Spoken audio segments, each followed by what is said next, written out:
You're standing in line. It's 7 a.m. You haven't spoken to anyone yet. Your first meeting is in an hour and you are already dreading it.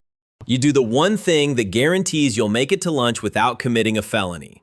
You order a latte. You tap your card. $6.50. And then it happens. That voice.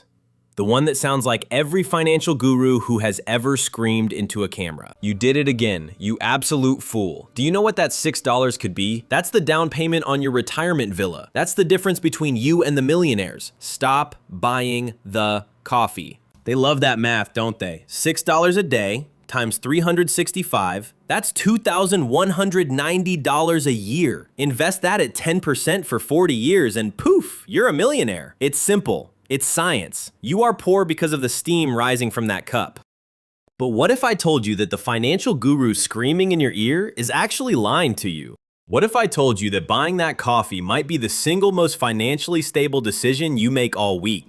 And what if I told you that by white-knuckling your way through life, denying yourself that small joy, you are statistically guaranteed to blow $2,000 on a spontaneous weekend trip to a place you don't even like? This is the Latte Factor lie. And it's not just bad advice, it's a psychological trap designed to make you feel guilty about being human while the real wealth leaks gush out behind you like a fire hose. My name is Finn, and for the last 3 months, I've been digging into the spending data of people who tried to optimize their joy out of existence. What I found will completely change how you think about money. If you've ever felt guilty for buying a treat, or if you're tired of financial advice that works on a spreadsheet but fails in real life, hit that subscribe button. Let's dive in. Here's the dirty little secret about the Latte Factor. The math is technically correct. It is also completely useless because you are not a spreadsheet. You are a flesh and blood human being with a brain that hates being told no, and I have the data to prove it. They were disciplined.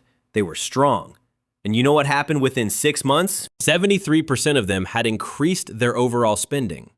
Not by a little. On average, they were spending $2,340 more per year than they were before they quit the coffee. How is that even possible? It's called deprivation stress. Think of your willpower as a battery. Every time you say no to that latte, you drain the battery a little bit. Your brain starts keeping score. It's keeping a mental tab of all the joy you've sacrificed. It sounds like this. I didn't get the coffee this morning, so I deserve that new charger I saw on Instagram. I've been so good packing lunch all week, so I deserve the $200 seafood tower on Friday. I saved $150 by skipping coffee, so I can justify that $800 mini vacay to clear my head. The coffee wasn't the problem. The coffee was the pressure release valve. It was the $6 insurance policy against a $2,000 burnout binge. Let's do the math the gurus won't show you. Scenario A, you buy the coffee. Let's say you spend $6 on coffee 5 days a week. That's $1,560 a year. The gurus say, invest that instead. Great. At a 7% return over 30 years, that coffee money grows into about $148,000. Impressive number. Sounds like a villa. But let's look at scenario B. You quit the coffee. According to that same study, the average person who quits the coffee makes about 3 revenge purchases a year. We're not talking about gum. We're talking about the stuff you buy when you're tired, stressed, and feel like you deserve a win. A new TV, a sofa you didn't need, a spontaneous shopping spree. The study found the average impulse purchase in this category is around $780. 3 of those a year? That's $2,340. Now, let's run that number. You take that $2,340 a year and invest it at that same 7% for 30 years. That grows into roughly $221,000. So let's compare. The person who denied themselves the coffee is $73,000 poorer. By trying to be perfect, they ended up in a deeper hole. The latte didn't bankrupt you. Eliminating the latte bankrupted you. Now I know what you're thinking. Okay, Finn, so I should just YOLO my money on whatever I want? No, absolutely not. I'm telling you to stop aiming the cannon at the mouse and start looking at the elephant in the room. Researchers at Stanford did a massive study on spending patterns. They wanted to find the real wealth killers. Not the daily coffees, but the things that actually sink your financial future. Here are the top 5. 1. Car payments. The average household is bleeding $563 a month on metal they sit in to go to a job they don't like. 2. Subscription bleed. Services you forgot you had. Streaming, apps, gyms, averaging $273 a month. 3. Sit-down restaurants. Eating out more than once a week is costing the average person $412 a month. 4. Tech upgrades. Buying the new phone or gadget every single year? $145 a month. 5. Impulse purchases. Those mid-sized treat-yourself buys over $100 to $267 a month. Add that up. That's $1,660 a month. That's $19,920 a year. And here is the kicker that the gurus ignore. In that same Stanford study, the people who allowed themselves small daily pleasures, like the coffee, were 43% less likely to make those massive category-killing impulse purchases.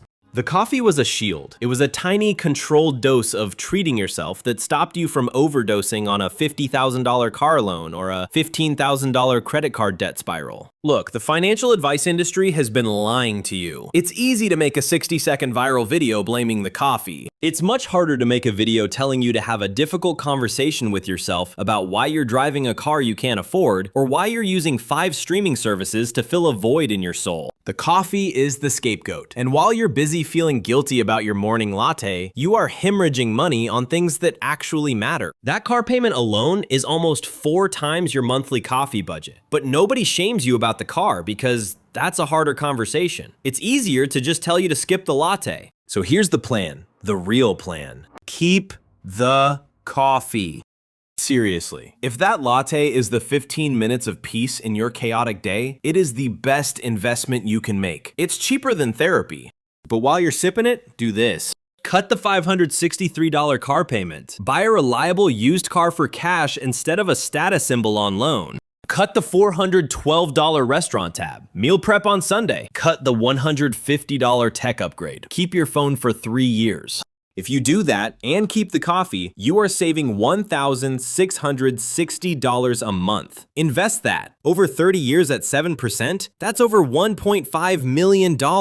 And you still get to enjoy your mornings. The gurus had it completely backwards. The coffee isn't what's keeping you poor. The coffee is what's keeping you sane enough to make good decisions about the things that actually move the needle. So tomorrow morning, get in line, get the coffee, and then while you're feeling that little hit of dopamine, go cancel those subscriptions you forgot you had. That's how you actually build wealth. If this flipped a switch in your brain, hit that subscribe button. I'm Finn, and I'll see you in the next one.